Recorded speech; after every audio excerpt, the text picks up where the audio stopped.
August 3rd, 1956, 11:23 p.m. Louis Armstrong sat in his home in Corona, Queens, reading a letter that had arrived that afternoon. No return address, typed on plain white paper. The message was 3 sentences long. "We need $50,000, protection money. If we don't receive it by August 15th, we take your wife. You know we're serious." Louis's hands were shaking. His wife Lucille looked at him from across the room. "Louis, what is it?" He couldn't speak, just handed her the letter. Watched her face change as she read it. Watched the fear replace the calm. Because they both understood immediately. This wasn't a prank. This wasn't some crazy fan. This was the mob. And when the mob made threats, they followed through. Louis Armstrong was 55 years old, the most famous jazz musician in the world. America's cultural ambassador, the man who'd played for presidents and kings, the man whose smile and trumpet had become symbols of American optimism. And now someone was threatening to kidnap his wife if he didn't pay $50,000. He couldn't go to the police. The mob had cops on their payroll. Couldn't go public. It would destroy his wholesome image, make him look weak, end his career. Couldn't pay the $50,000, even if he had it, which he barely did. Paying once meant paying forever. Louis Armstrong was trapped. Until Lucille said something that changed everything. "I heard about a man in Harlem. Musicians talk about him. They say he protects artists. His name is Bumpy Johnson." What happened over the next 2 weeks would prove something that Louis had suspected his entire career. Talent alone wasn't enough to survive in America. You needed protection. And sometimes that protection came from the most unexpected places. To understand why the mob was extorting Louis Armstrong in 1956, you need to understand how organized crime had infiltrated the music industry. It started in the 1920s and 30s. The mob controlled speakeasies during Prohibition, controlled the venues where jazz was born. As jazz grew, so did mob influence over the musicians who played it. By the 1950s, the mob had their hands in everything. Record labels, booking agents, club ownership. They didn't just profit from music, they owned the infrastructure that made musicians famous. And that ownership came with expectations, protection money, percentages, control. Most musicians paid, had no choice. If you didn't pay, your club dates got canceled, your records didn't get distributed, your career evaporated. The mob had perfected the art of invisible control. They didn't need to threaten most people. The system itself was the threat. But Louis Armstrong was different. He'd built his career in New Orleans in the 1920s, moved to Chicago, then New York. By 1956, he was internationally famous. Too big for the usual mob controls. He didn't need their clubs or their distribution. He played concert halls and international venues. His manager handled bookings. His records sold based on his name alone. That independence made him a problem. And when the mob had problems with high-profile black entertainers, they usually found a way to bring them back in line. Sometimes through violence, sometimes through family. This time, they chose Lucille. The letter had come from Chicago. Louis recognized the style. He'd seen letters like this before, heard stories from other musicians. The Chicago outfit, probably connected to Sam Giancana, had been systematically extorting black entertainers for years. They targeted people who'd achieved independence, made examples, reminded everyone that no matter how famous you got, you were never beyond their reach. $50,000 was a fortune in 1956. Louis had money, but not liquid cash like that. He'd invested in his house, in instruments, in his band. Coming up with $50,000 in less than 2 weeks while keeping it secret from everyone would be nearly impossible. But paying it would start a cycle that never ended. Next year, it would be another 50, then 100, then they'd own him. And the threat against Lucille was real. Louis knew the mob didn't bluff about kidnapping. They'd done it before, taken wives, children, held them until payment came through. Usually, the victims were released unharmed once the money was paid. But sometimes things went wrong. Sometimes people got hurt. Louis couldn't sleep that night, couldn't eat the next day. Kept looking at Lucille, thinking about her being grabbed off the street, held in some basement, terrified. He'd faced racism his whole life, dealt with segregation, discrimination, death threats from white supremacists. But this was different. This was the mob, and the mob didn't care about your fame or your talent. They cared about money and control. On August 5th, Lucille made a call to a musician friend who'd grown up in Harlem, explained the situation, asked about Bumpy Johnson. Was he real? Could he actually help? The response: he's real. He protects Harlem's artists. But Louis isn't from Harlem. I don't know if Bumpy would get involved. Can you ask? 2 days later, Louis Armstrong was driving into Harlem. Something he'd done 100 times for performances, but never like this. Never desperate, never scared. He parked on 135th Street, walked into Small's Paradise at 9 p.m. on a Tuesday night. The place was half full. Jazz quartet playing, people drinking, talking, laughing. Louis stood at the entrance, feeling out of place. He was wearing a simple suit, no trumpet case, trying not to be recognized, but people noticed anyway. Louis Armstrong walking into Small's Paradise without his band. Something was wrong. A waiter approached. "Mr. Armstrong, you looking for someone?" "I need to speak with Mr. Johnson.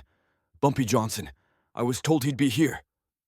The waiter nodded toward the back corner. "Table 7. Louis walked through the club. People stopped talking as he passed. They recognized him, but sensed this wasn't a social visit. He reached table 7. Bumpy Johnson sat alone, reading a newspaper, a glass of cognac untouched beside him. He looked up as Louis approached. "Mr. Johnson, I'm Louis Armstrong. I need your help." Bumpy folded his newspaper. "I know who you are. Sit down." Louis sat. The words tumbled out. The letter, the threat. $50,000. His wife. The deadline. His voice cracked, talking about Lucille. "I can't let them take her, but I can't pay them forever. I don't know what to do." Bumpy listened without interrupting. When Louis finished, Bumpy asked one question. "You have the letter?" Louis pulled it from his jacket pocket, handed it over. Bumpy read it carefully, studied the typing, the paper, the phrasing. "Chicago. Probably Gincana's people. They've been running this operation for years. Target successful black entertainers. Usually it works because the victims have no recourse. That's why I'm here. I heard you protect artists." Bumpy looked at him. "I protect Harlem's artists. You're not from Harlem, Mr. Armstrong. You live in Queens. You travel the world. What makes you think I'd get involved in this?" Louis met his eyes. "Because I heard you believe talent deserves protection, that black excellence deserves to be defended, and because if they can do this to me, they can do it to anyone. Every musician in America is watching. If Louis Armstrong pays extortion money or loses his wife to the mob, everyone knows they're next." Bumpy was quiet for a moment. Then he nodded slowly. "You're right. This isn't just about you. It's about what you represent. You're America's Louis Armstrong. The man who made white people love jazz. The man who plays for presidents. If the mob can extort you, they can extort anyone. Can you help? I can make a call, but I need you to understand something. I can't fight Chicago. That's not my territory. What I can do is make this problem expensive for them.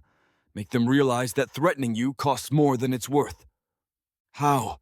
"Leave that to me. Go home. Stay with your wife. Don't leave her alone. If anyone approaches either of you, don't engage. Just call me." Bumpy wrote a phone number on a napkin. "That's my direct line. You call, I answer. Understand?"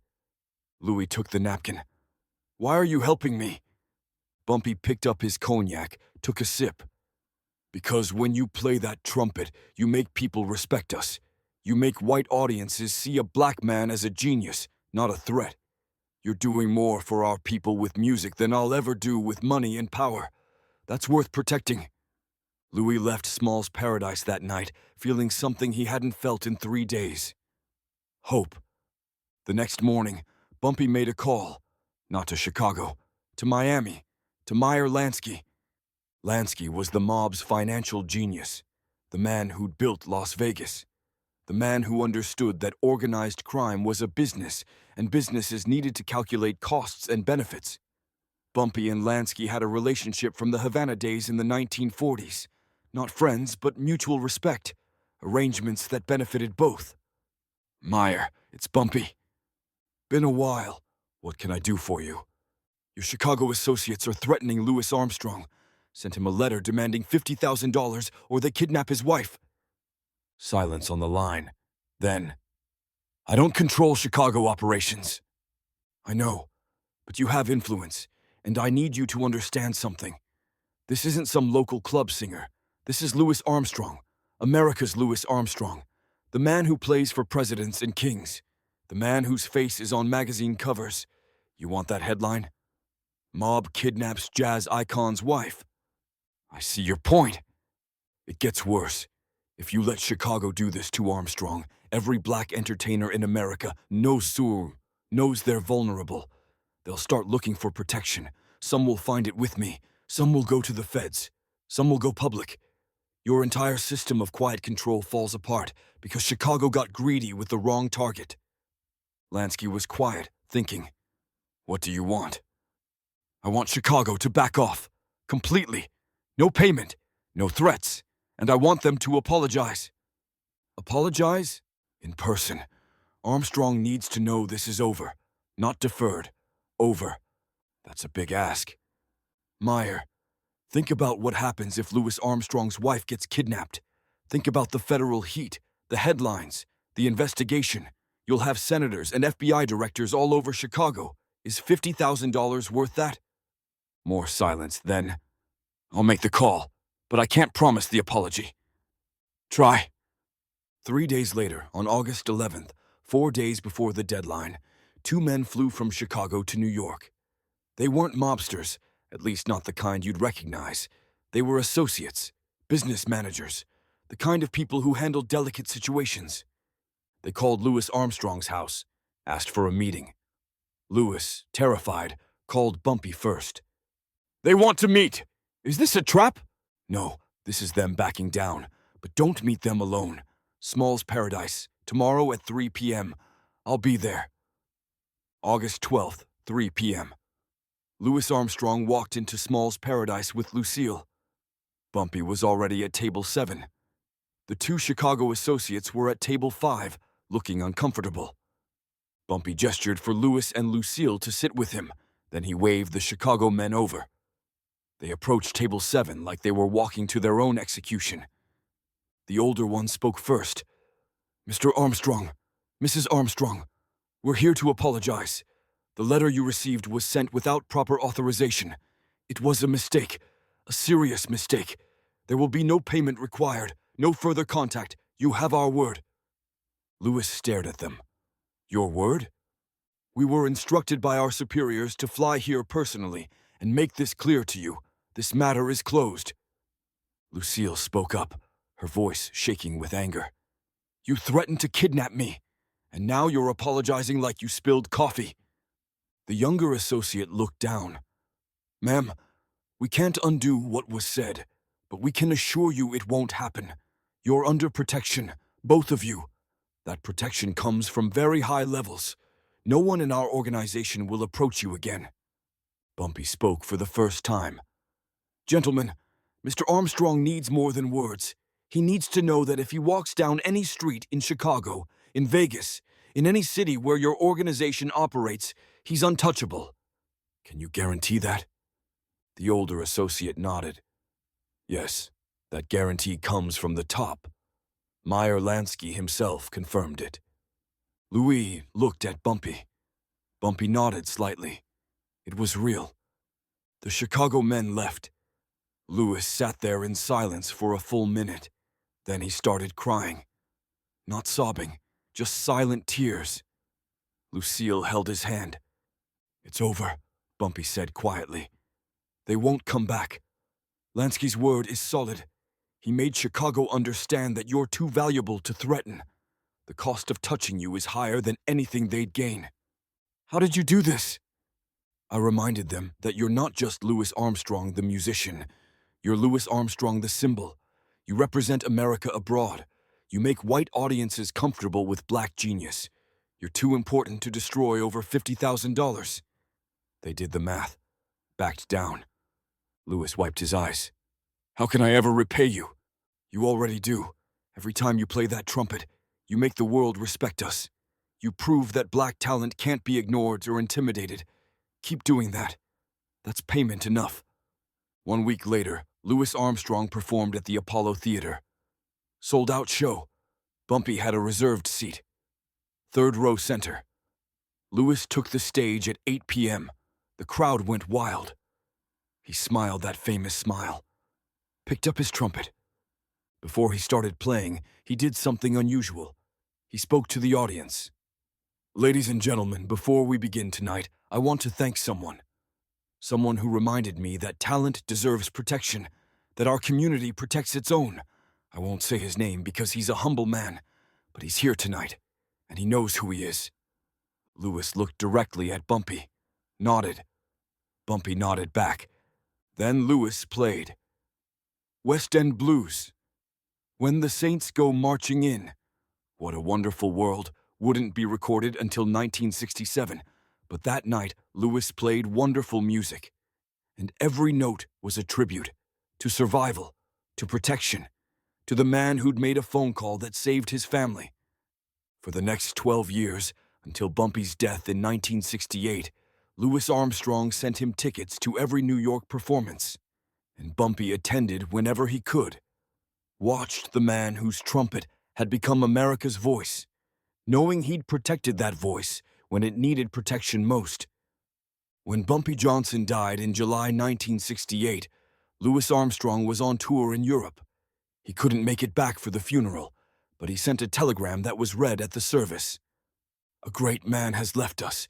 He protected artists when we needed protection. He understood that music matters, that talent deserves dignity. Harlem has lost its guardian. Music has lost its defender. I will never forget what he did for me and Lucille. May he rest in peace. Louis. The telegram was brief, but everyone at that funeral understood what it meant. Louis Armstrong, the most famous jazz musician in the world, was acknowledging that a Harlem Street kingpin had saved his family from the mob, not with violence, not with money, but with one phone call and the leverage to make that call matter. That's the Bumpy Johnson most people don't know. Not the gangster, not the enforcer, but the protector who understood that Louis Armstrong's trumpet was more valuable than any $50,000, who understood that some people are too important to let the mob destroy, who used his power not to profit from artists, but to shield them from those who would. August 1956. The mob tried to extort Louis Armstrong.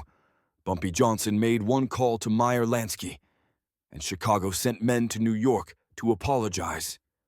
That's power, not the power to hurt, the power to protect, the power to make even the mob understand that some people are untouchable. If this story showed you the true meaning of protection, hit that subscribe button. We've completed the Bumpy Johnson series, 8 videos showing the full spectrum of a man who protected black excellence across every field. From Hollywood stars to jazz legends, from civil rights leaders to Cold War intelligence, from victories to tragedies. Drop a like if you understand that real power means knowing what's worth protecting and having the courage to protect it. And in the comments, let me know, what Bumpy Johnson story should we tell next? Remember, talent alone isn't enough. You need protection. And sometimes that protection comes from the most unexpected places. In 1956, Louis Armstrong found his protection at Table 7 in Small's Paradise, and that protection saved his family, his career, and his legacy.